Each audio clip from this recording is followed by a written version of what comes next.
So welcome to the video. Today we're going to take a look at how to do an independent t-test on version 31 of SPSS. So we're typically going to use this test when we have an independent categorical variable comprised of two levels and when we have a continuous or scale dependent variable.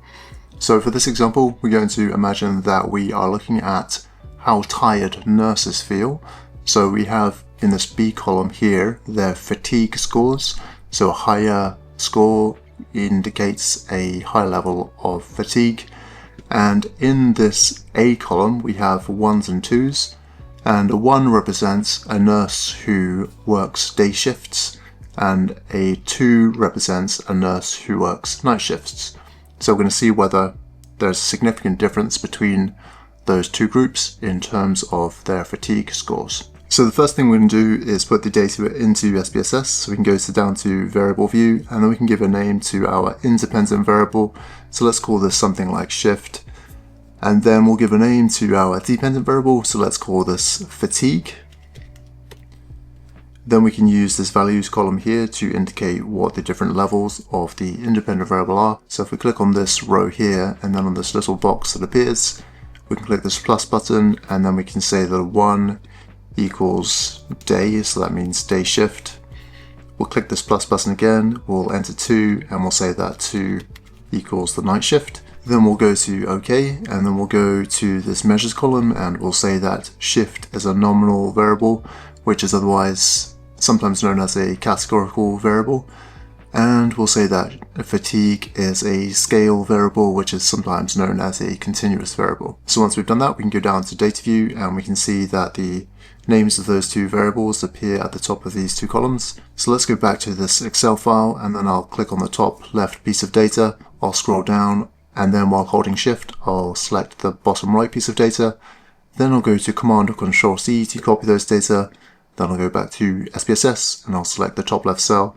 And I'll go to Command or Control V to paste those data in. And we can see that in the Excel file we just have 1s and 2s in this left column, whereas in SPSS we have day and night, and obviously that's because we allocated the descriptions day and night to the numbers 1 and 2, and because in this view menu we have value label selected. If we unselect that, we just see the numbers. I tend to prefer to keep it selected. So this test has a couple of assumptions. One is that we have normally distributed data within each of the groups, and the other is that we have something called homogeneity or variance, which essentially means that the data are spread out to a similar extent in each of the two conditions.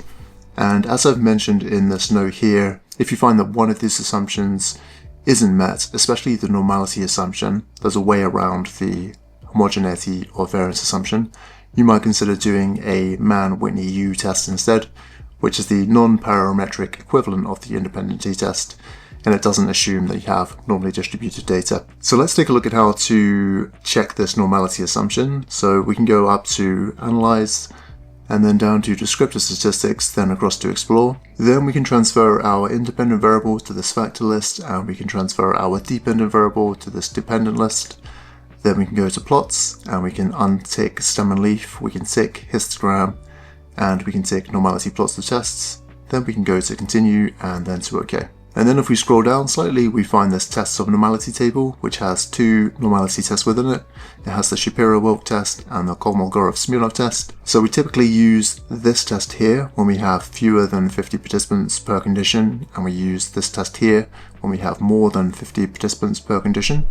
So this degrees of freedom value in this case actually tells us how many people we have in each condition. So we have 30 in the day shift condition and 30 in the night shift condition. So we're going to use this Shapiro-Wilk test rather than this Kolmogorov-Smirnov test. And what we want to see is that the values in the SIG column are above 0.05, as that suggests that the data are normally distributed. So here we can see that we have a value of 0.885, and here we have a value of 0.147. So both of these are above 0.05, suggesting that the data are normally distributed within each of those two conditions. We can also look at these histograms to try to determine whether we have a symmetrical bell-shaped distribution. So that would suggest that the data are normally distributed.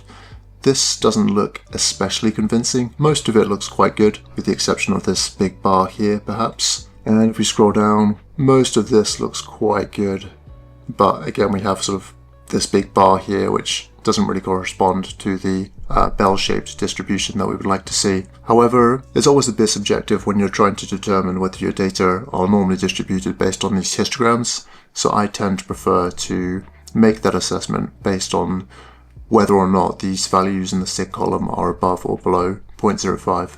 So let's say that the data are normally distributed, and then let's continue with running the analysis. So we can go up to Analyze, and then down to Compare Means and Proportions, then across to Independent Samples T-Test. Then we can transfer our independent variable to the grouping variable box, and we can transfer our dependent variable to the test variables box. We can tick homogeneity of variance test, and then we can click on our independent variable and then on define groups. And as the default, SPSS puts 1 and 2 in these two boxes here, and those are the values that we used to describe the two conditions within our study, so we can just leave this as it is.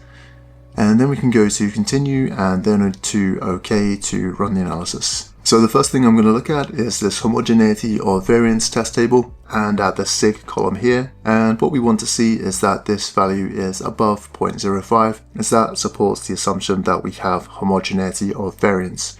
And what you see here actually determines which of the two rows you look at in this table here. So if you have a value above 0.05 here, you can look at this equal variance as assumed row, and if you have a value below 0.05 here, you can look at this equal variance as not assumed row. So my value is above 0.05, so I'm going to look at this top row here. And next I'm going to look at this significance bit of the table, and you can see that we have two columns within this. So we have a one-sided p-value and a two-sided p-value, and which of these you should look at depends on the type of hypothesis you have. So if you have a one-sided directional hypothesis, that would be something like it was hypothesized that fatigue would be significantly higher in the night shift condition compared to the day shift condition.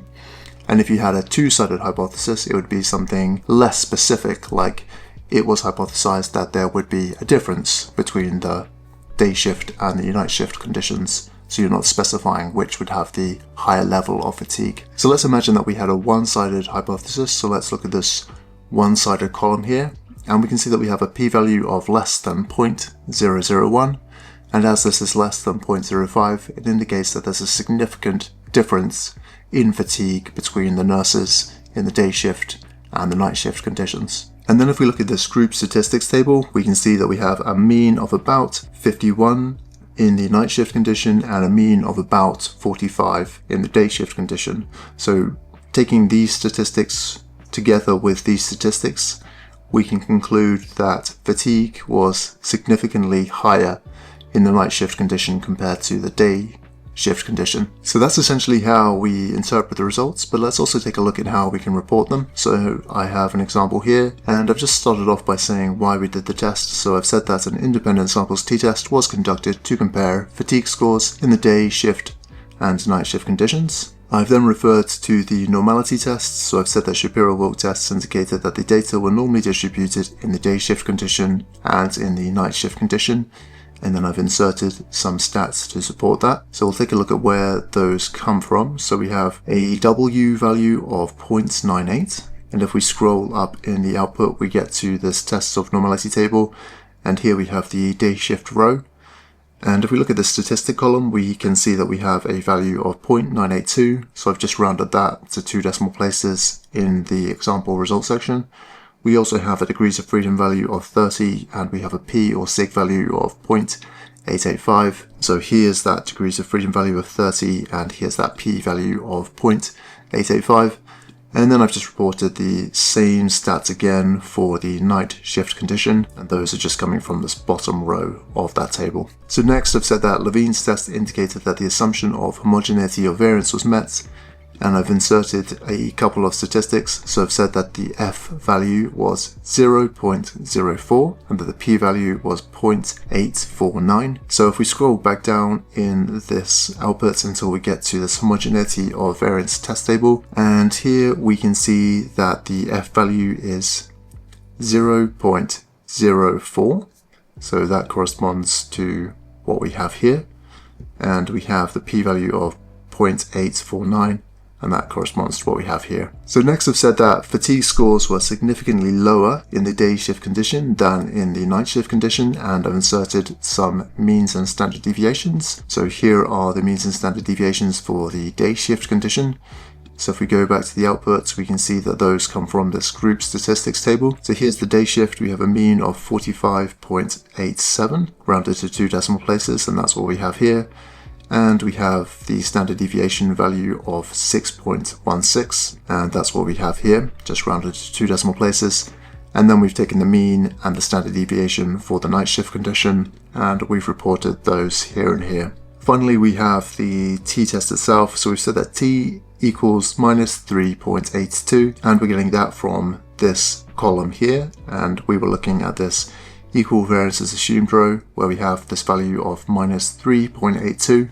We also have a degrees of freedom value of 58, and we have a p-value of less than 0.001. So here's the t-value again, here's the degrees of freedom, and here's the p-value of less than 0.001. So finally I've said that the effect size was large, and I've reported this Cohen's d value of negative 0.99. And so that Cohen's d value is coming from this independent samples effect sizes table, where we have a Cohen's d value. So we have this Cohen's d row, and we have this point estimate column, and we can see here that we have a value of negative 0.99 if we just round that value there to 2 decimal places. And I've said that that value represents a large effect size, and that's based on these criteria described in this note below. So typically Cohen's d values between 0 and 0.2 represent very small effects. Those between 0.2 and 0.5 represent small effects. Those between 0.5 and 0.8 represent medium effects, and those above 0.8 represent large effects. So here we have a value of negative 0.99, and as I've mentioned here, these same cutoff points described earlier also apply if you have a negative value. So in the case of this negative value, it's further from 0 than negative 0.8, which is why I've described it as a large effect. So that's about it for the independent t-test on version 31 of SPSS. If you have any questions, just let me know in a comment and I'll try to get back to you. Thank you for watching, and I'll see you next time.